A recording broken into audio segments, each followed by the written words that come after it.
For established Western tech companies, the competition makeup is changing at a rapid pace.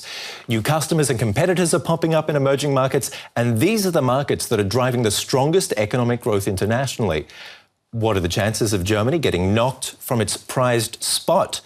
That's a question for Bernd Venohr.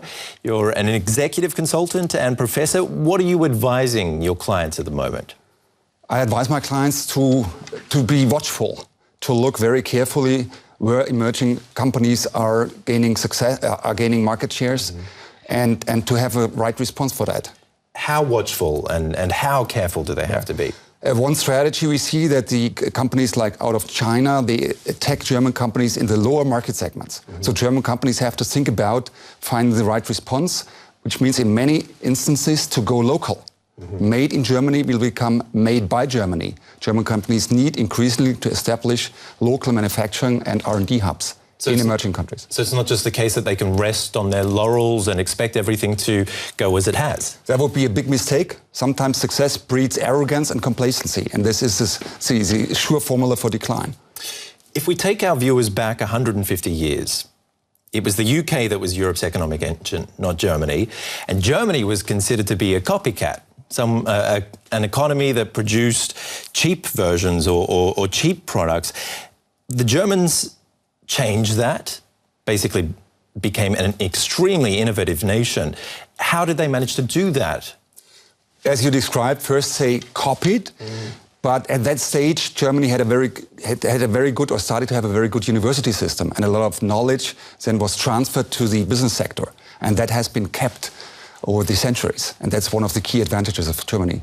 And could that be what China is going through right now? Yes, definitely. China is a serious competitor. They watch the rise of Germany or Japan, and so Germany has to stay in the front, has to stay innovative. What are the chances of the Chinese turning the tables on the Germans? I think it's an open race. I think for the Mittelstand companies, I'm very optimistic. They are active in the growing regions.